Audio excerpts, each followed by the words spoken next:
करवा चौथ की व्रत कथा। सालों पहले एक शहर में एक साहूकार रहता था जिसके 7 बेटे और एक बेटी थी। बेटी का नाम करवा था। साहूकार ने अपने बच्चों का पालन पोषण काफ़ी शाही तरीके से किया था।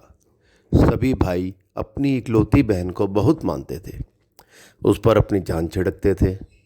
उन्होंने उसकी शादी एक अमीर साहूकार के साथ लगभग बिल्कुल शाही तरीके से की। एक दिन करवा ससुराल से अपने मायके आई। उसके सातों भाइयों ने उसका जोरदार स्वागत किया। उन्होंने पहले अपनी बहन को खूब खाना खिलाया और उसके बाद खुद खाया। इसके बाद सभी एक साथ बैठकर बचपन की यादें साझा करने लगे। इसी तरह कुछ दिन बीतते चले गए। एक दिन शाम को जब करवा ने सातों भाई अपने काम से घर लौटे तो उन्होंने देखा कि उनकी प्यारी छोटी बहन काफ़ी उदास होकर घर बाहर बैठी है। अपनी बहन करवा को उदास देखकर सभी भाई चिंतित हो गए। वो तुरंत उसके पास गए और उसकी उदासी का कारण पूछने लगे। इस पर करवा ने बताया कि उसने अपनी पति की लंबी आयु के लिए एक व्रत रखा है और वो व्रत चांद को देखकर खोला जाता है। परंतु आज सुबह से ही भूखा रहने के बावजूद चांद के इंतज़ार में सुबह से शाम हो गई, किंतु चांद नहीं निकला। और जैसे ही चांद निकलेगा वह तभी खाना खाकर अपना उपवास तोड़ेगी। यह सुनकर सभी भाइयों का मन उदास हो गया। वो सभी करवा को इस कष्ट से में नहीं देख पाए, खासकर सबसे छोटा भाई जिसे करवा से बहुत अधिक प्यार और स्नेह था। बहन को भूखा प्यासा देखकर सभी भाई कुछ ऐसा उपाय सोचने लगे जिससे वो अपनी बहन का कष्ट दूर कर सके। तभी उन्हें एक तरकीब सूझी। सभी भाई तुरंत एक पहाड़ी पर एक पीपल के बड़े से पेड़ के पास पहुँचे। उनमें से सबसे छोटा भाई एक जलता हुआ दीपक लेकर उस पेड़ पर चढ़ गया और उसे एक छन्नी में रखकर वहीं छोड़ दिया। इसके बाद पूरे गांव में आकर हल्ला कर दिया कि चांद निकल आया, चांद निकल आया, चांद निकल आया। करवा भी उस जलते हुए दीपक और उस छन्नी की गोलाई को चांद समझ बैठी और जल्दी से पूजा पूरी कर अपना उपवास ख़त्म करने के लिए बैठ गई। जैसे ही उसने खाने का पहला निवाला निकला, उसकी नज़र भोजन पर पड़े हुए बालों पर पड़ी। उसने तुरंत उस निवाले को अपनी प्लेट से निकालकर दूसरी तरफ रख दिया। उसके बाद उसने दूसरा निवाला उठाया तो उसमें एक कंकड़ निकल आया। उसने उस निवाले को भी झटपट प्लेट से हटा दिया। इसके बाद उसने तीसरा निवाला निकला, अपने मुंह में रखा। तभी एक बुरी खबर आई। करवा को पता चला कि उसकी पति की मृत्यु हो गई है।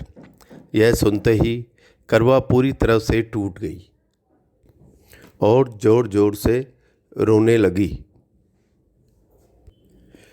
कुछ समय बीतने के बाद उसे अपने पति की मृत्यु की सच्चाई का पता चला।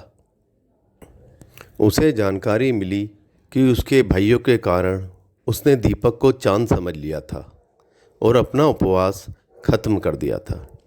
इस वजह से देवतागण नाराज हो गए और उसे पति को मृत्युदंड की सज़ा दी। सच्चाई का पता चलने के बाद करवा ने अपने पति का अंतिम संस्कार नहीं करने का प्रण लिया। देखते ही देखते 1 वर्ष बीत गया। करवा अपने पति शरीर के पास ही बैठी रही। वह रोज़ाना अपने पति के शव को साफ करती और उसके आसपास उगने वाली घास को हटाती रहती थी। 1 साल के बाद फिर से चौथ का पर्व आया। हमेशा की तरह सभी महिलाएं इस व्रत को करने के लिए एक साथ जुटीं। उसकी सातों भाभी भी उसमें शामिल थीं। शाम के समय पूजा समाप्त करने के बाद जब करवा की सभी भाभी उसके पास पहुंची तो उन्होंने करवा को कुछ मांगने को कहा और उसे आशीर्वाद दिया। इस पर करवा ने सभी से एक एक करके करवा के पति को जीवित करने का वरदान मांगा।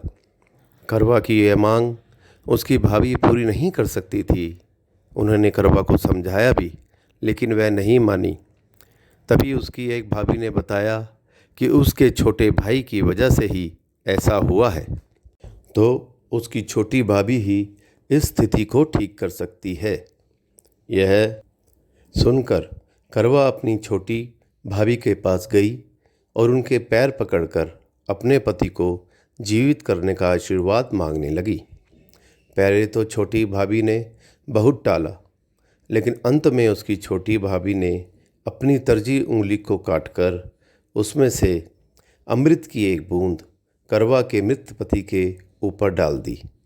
जैसे ही वह अमृत की बूंद उसके ऊपर गिरी, वह जिंदा हो गया और जय श्री गणेश के जयकारे लगाने लगा।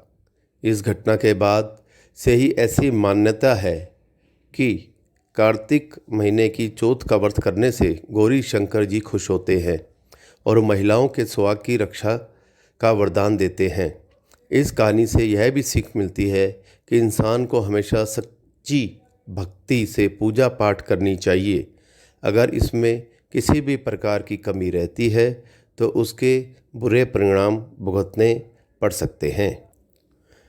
और तभी से सभी सुहागने इस व्रत को करवा चौथ के नाम से हर साल इसी कार्तिक के महीने में बड़े हर्ष उल्लास के साथ मनाती हैं।